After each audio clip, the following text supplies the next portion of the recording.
Thank you. Can you hear me now? Yeah? Okay. So it seems reasonable to say that critical theory finds itself in a critical situation today, both understood as the tradition of the Frankfurt School and in a more broad sense of the word. How can one be critical in the fundamental way which was emphasized, for example, by Adorno? Adorno made no compromises in his critique of capitalist society and idealist philosophy. Either the whole changes fundamentally, or the change is not worth it. It was also a critical situation and a situation of crisis in the times where Marcuse developed his theory. When he started his philosophical career in the 1920s, the crisis of Marxism was a big issue, and this was also a crisis for critical thinking as such. Later on, the capitalism of industrial society became the main problem horizon for Marcuse, and capitalism was the reason for him making critical theory of society an indispensable but very difficult task. However, critical theory and critical thinking hasn't become easier.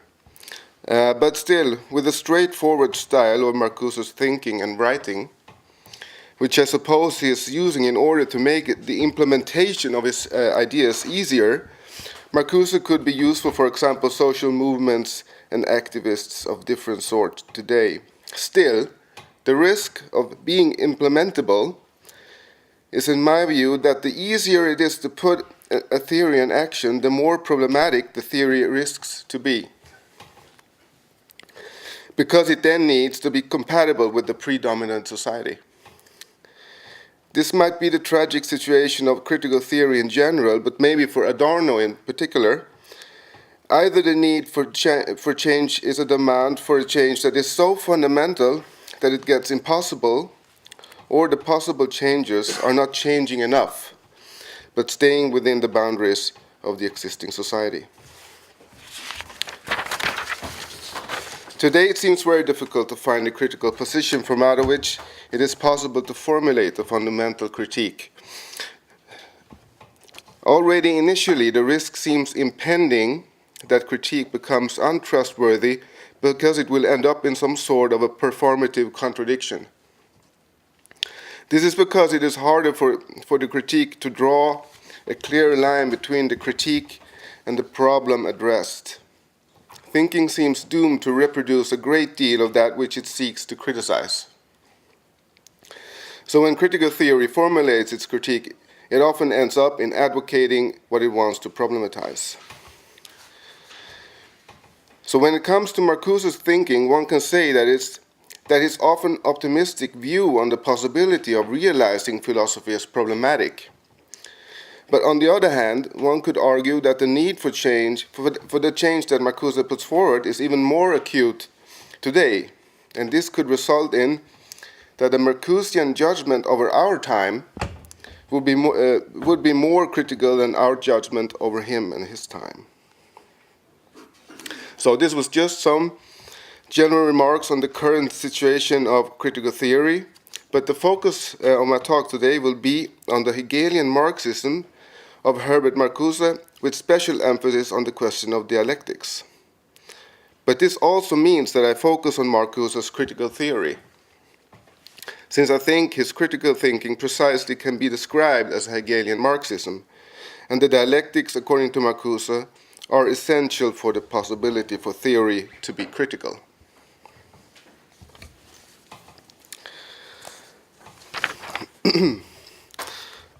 When trying to bring forth how Marcuse formulates the need of a dialectical thinking for a critical theory, I will discuss 4 texts from different phases of his thinking.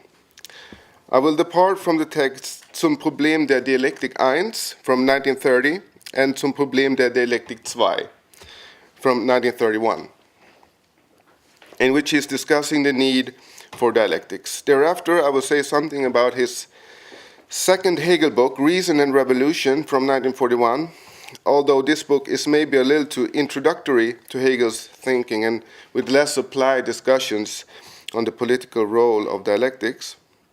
And finally, I will move on to the later book, One-Dimensional Man from 1964, in which he is dealing with the need for and the possibility of a negative, critical, and dialectical thinking within capitalist and industrial society. The question of dialectics is, of course, a main theme for the early critical theory in general, and also in particular for Adorno. But Adorno was later in developing his negative dialectics in comparison to Marcuse's theory of dialectics, and it is an interesting question to discuss if Marcuse had any substantial influence on Adorno's thinking in this matter. But I will not discuss this further, only mention this interesting theme. But one theme I will discuss is rather Marcuse's relation to Hegel, and when doing this, I will refer to his Hegel reception in contrast to Adorno's relation to Hegel. In both cases, they developed the question of dialectics as a critical force with the aim to construct means for a fundamental critique of capitalist society and the reification of human life. But arguably, Marcuse seems far more Hegel affirmative than Adorno, which can result in the conclusion that Marcuse hardly can be said to develop a negative theory, although he constantly stresses the importance of the critical negativity of thinking. Marcuse does not seem to challenge the positive dialectic of Hegel in the same fundamental way as Adorno did.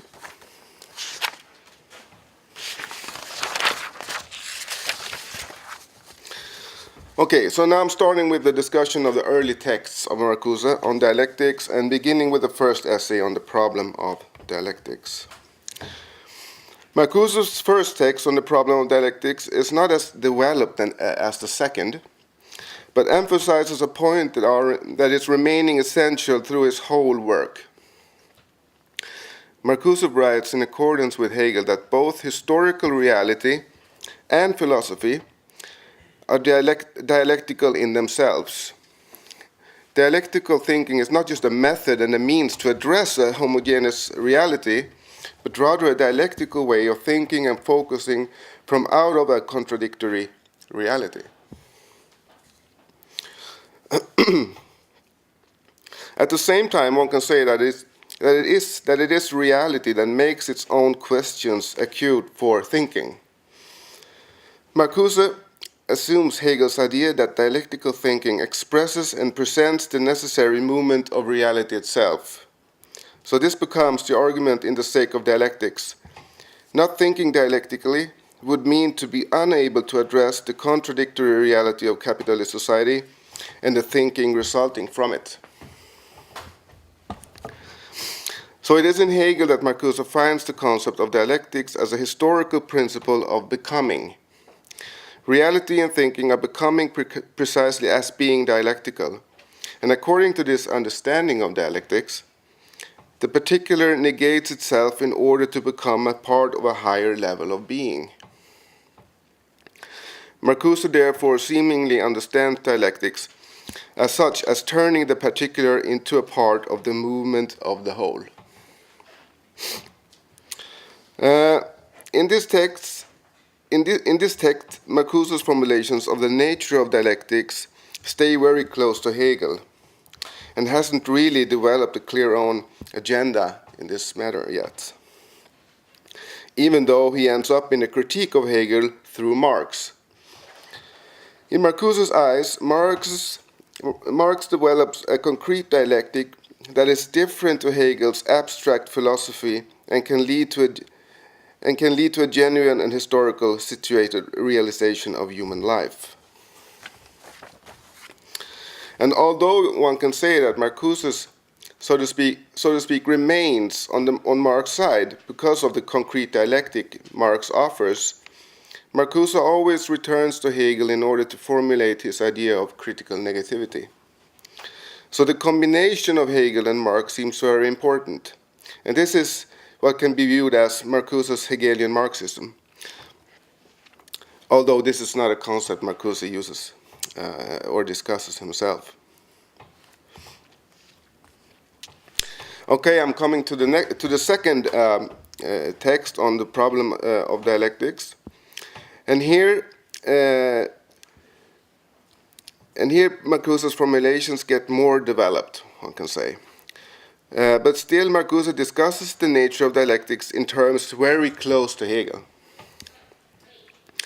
Dialectics are, for example, understood by Marcuse as the Sich-Selbstgleichheit im Anderssein, that is, the self-identity in the other, and as the continuous Aufheben of otherness. Dialectics is a way of thinking devoting itself to negativity in order to overcome societal crisis. And critical thinking makes the contradictions of reality come forth in order to make room for the overcoming of the crisis they represent.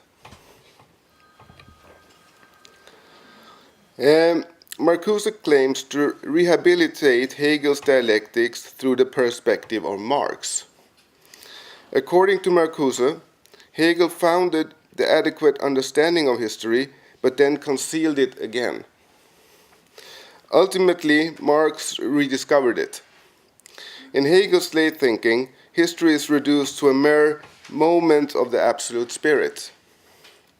But in Marx, an overall understanding of human life and society is historical, aiming at a revolutionary change. But in this sense, Marcuse still accepts the positive movement of Hegel's dialectics, although stressing the negative moment, which of course also is the case in Hegel. Marcuse's problem with Hegel is not that the contradiction in society should be aufgehoben in Hegel, but rather that a concrete and real overcoming of capitalist society now is made possible by Hegel because of the reduction of history in the absolute, but rather instead later by Marx's thinking.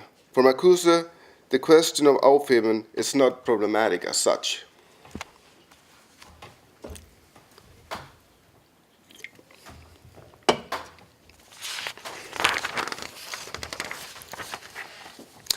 Moving on to Marcuse's book Reason Revolution and to the chapter on Hegel's logic, which seems to be the chapter most interesting in this book, since Marcuse here, more than in the other chapters of this book, develops the idea of the critical potential of the Hegelian dialectics.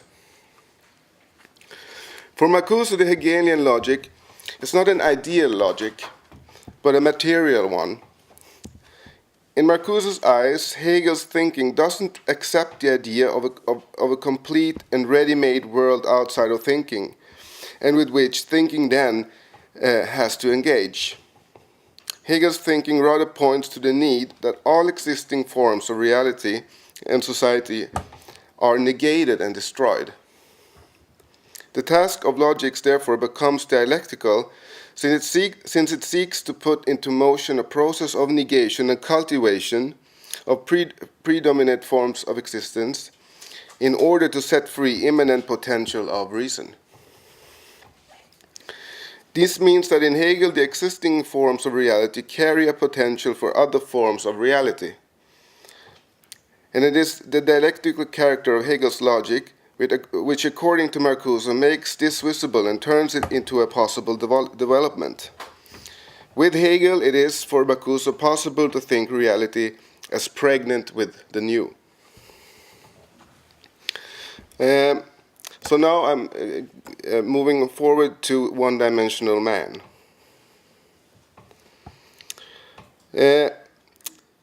And on the role that dialectical and negative critical thinking plays in this book.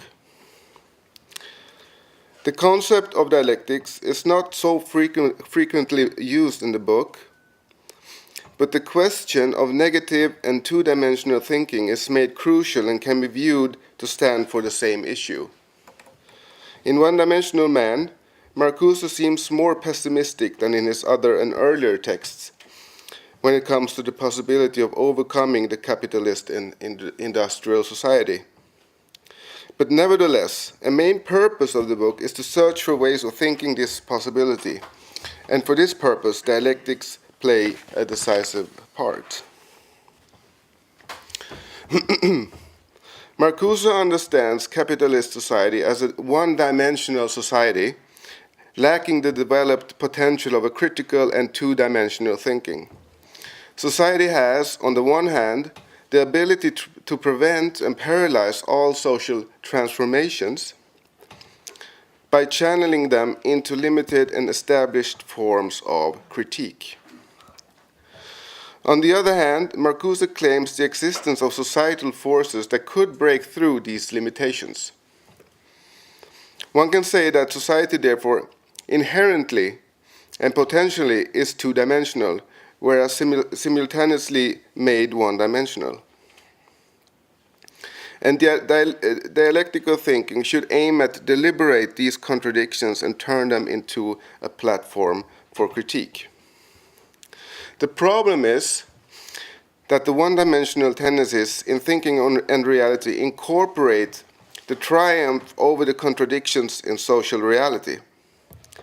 A two-dimensional thinking would, on the other hand, not try to oppress these contradictions, but rather depart from them in order to act in a way that meets the needs of society and human life.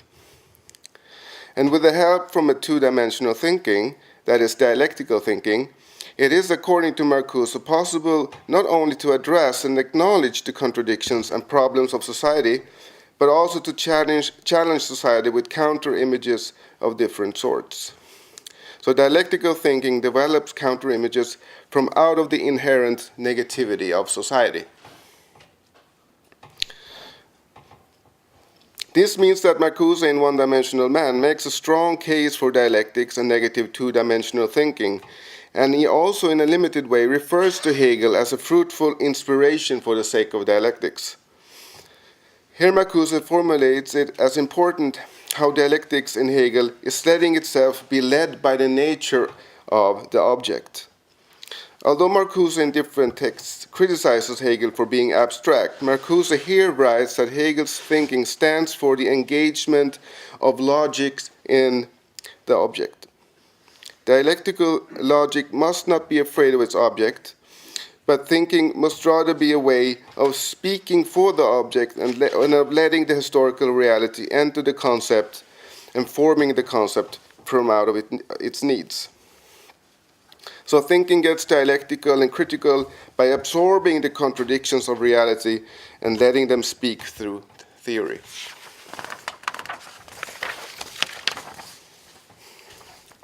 Here Marcuse also seems to accept the Hegelian understanding of dialectics as bringing forth the true and concrete reality of things.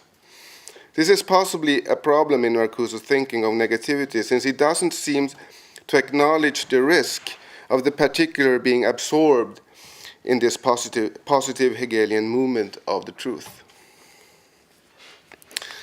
As implied here and earlier in my paper, Marcuse is far more affirmative to Hegel's dialectics than Adorno. Of course, the utopian theme and thus positive aspects have an important place in Adorno's critical thinking as well, and for both of them, negative thinking is never only negative. But still, Adorno makes it one of his main efforts to distance his utopian aspirations from Hegel's systematic synthesis.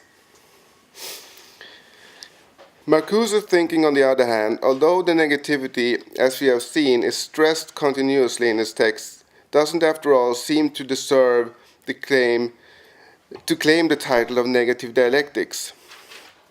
Although Marcuse developed his negative idea of critical and dialectical theory what seems to be 20 or 30 years before Adorno, the relation to Hegel brings the differences to light. Marcuse's dialectics are dangerously close to become a philosophy of positive dialectics, despite the special emphasis on the negative moment within the movement of the Hegelian Aufhebung.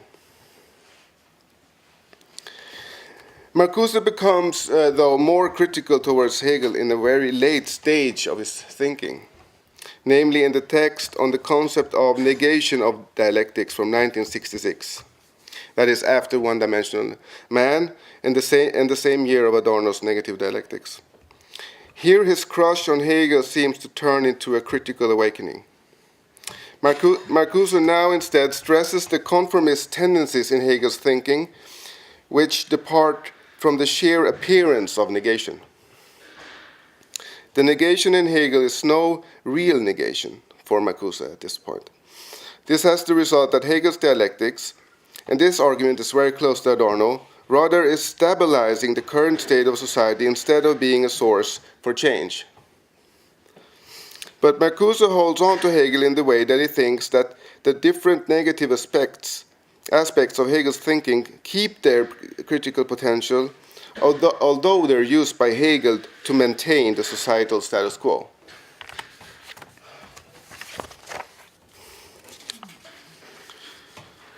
So then, what is Marcuse's dialectic to be called? It's not really a negative dialectic, although it emphasizes the negative moment. In Adorno, the negative dialectics fundamentally questions the positive movement of dialectics claimed in Hegel. This is not the case with Marcuse. Still, his critical theory of negative thinking comes before Adorno and therefore should be acknowledged as such.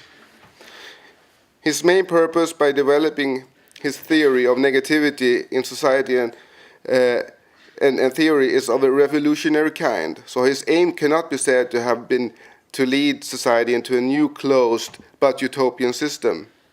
But nevertheless, he wasn't suspicious enough towards the cunning of Hegel's dialectics, making critics work for his system.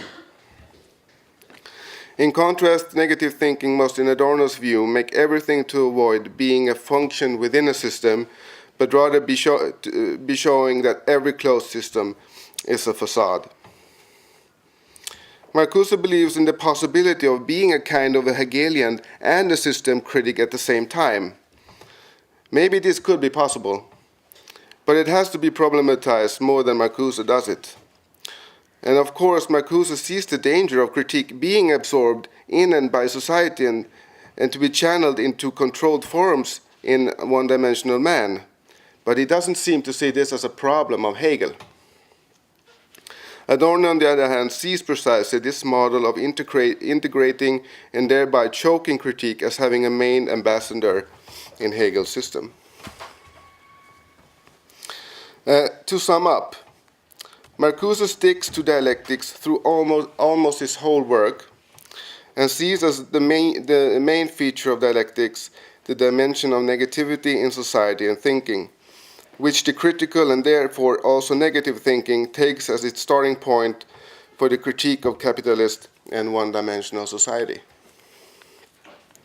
Even though it would be more true to call Marcuse a Marxist when developing the idea of a critical and negative dialectics, Hegel remains the #1 source of inspiration in this regard. This also means that it is the combination of Hegel and Marx that is essential for Marcuse, and this makes him a Hegelian Marxist. But his closeness to Hegel's dialectics makes it possible to question, from an Adornian perspective, whether his dialectics really is able to be a critique of a societal system in the way he seems to want. Thank you.